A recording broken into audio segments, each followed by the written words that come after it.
kabar semuanya? Sudah santai kan? Kirana temenin ya sambil Kirana ceritain sebuah animasi Donghua yang berjudul Perfect World episode 25. Oke, langsung aja ya. Muah.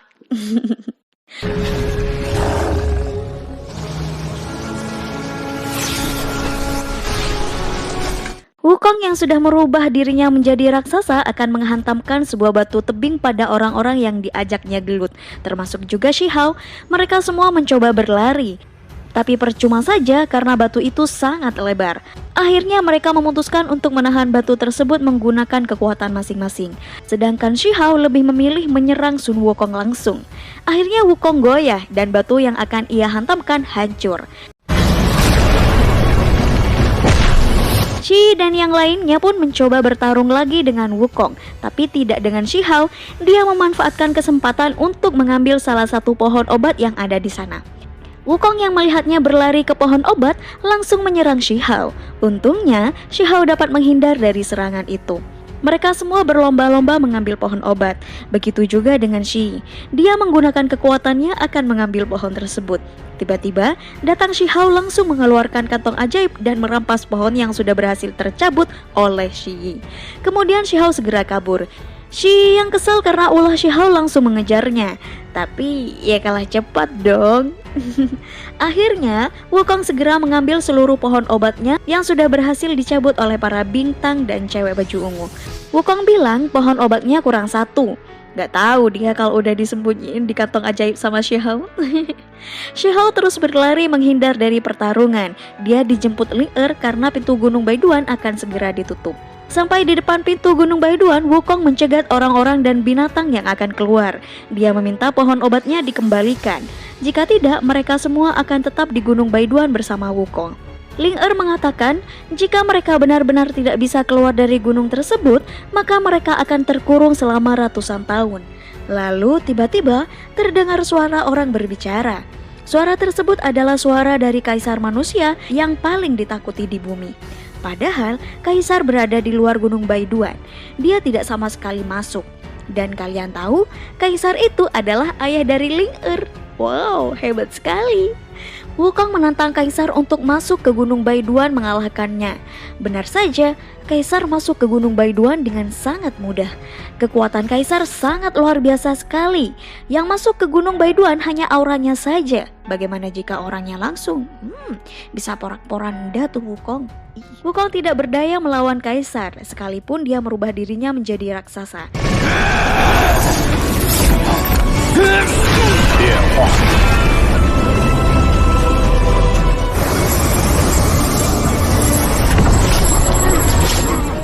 Akhirnya, Wukong kabur dari sana dan orang-orang serta para binatang berhasil keluar dari Gunung Baiduan. Shihao telah sampai ke Paviliun Butian dan bertemu dengan Master Paviliun. Master memerintahkan Pak Xiongfei untuk mengantarkan Xiao Tian ke tempat gurunya terlebih dahulu. Sedangkan Shihao masih akan diajaknya ngobrol. Master mengatakan pada Shihao kalau roh pengorbanan pohon dewa anggur keadaannya semakin memburuk. Padahal orang-orang paviliun sudah memberikan yang terbaik untuknya. Lalu Shihao mengeluarkan oleh-oleh dari Gunung Baiduan.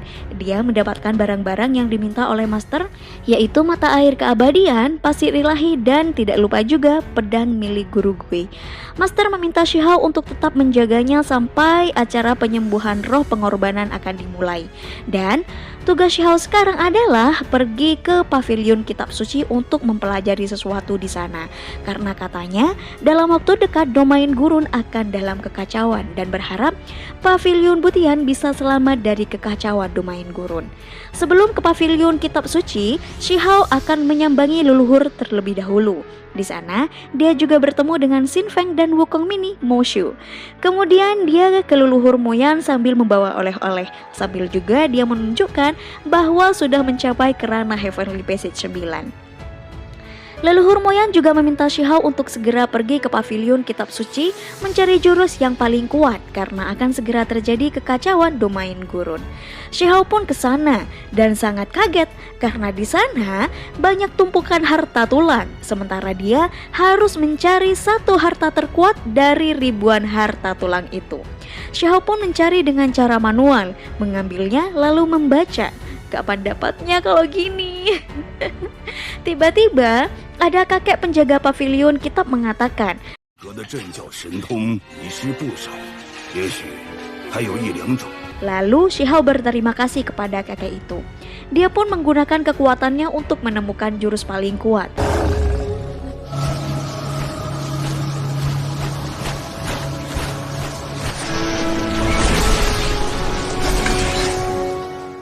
Shihao akhirnya menemukan yang terkuat dari ribuan tulang itu.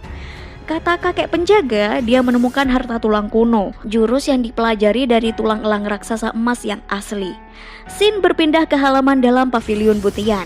Acara penyembuhan roh pengorbanan pohon dewa anggur dimulai. Semua orang memberikan persembahan pada roh pengorbanan, diawali dengan Master Pavilion. Yang kedua, Pak Xiongfei yang menyiramkan tanah roh biru. Ketiga, leluhur Muyan yang memberikan cairan malapetaka guntur. Yang terakhir, Shihao memberikan pasir ilahi dan menyiramkan mata air keabadian. Kemudian, terdengar suara gemuruh di langit dan turun hujan air emas. Roh pengorbanan pun mengeluarkan cahaya menjunjung langit dan merubah menjadi butiran salju emas, pertanda ia sudah sembuh. Tiba-tiba, akarnya menjulur dengan cepat ke atas. Dia menggibaskan akar pada seekor burung besar di atas yang mencoba menghabisi roh pengorbanan tersebut. Si burung raksasa sangat heran atas kekuatan Dewa Anggur, padahal sebelumnya dia sudah sekarat katanya. Dan episode ini berakhir. Nantikan episode selanjutnya minggu depan ya. Jangan lupa share ke teman-teman kalian agar mereka gak kesepian dan selalu Kirana temenin. Oke, Kirana pamit undur diri, sampai jumpa. Bye.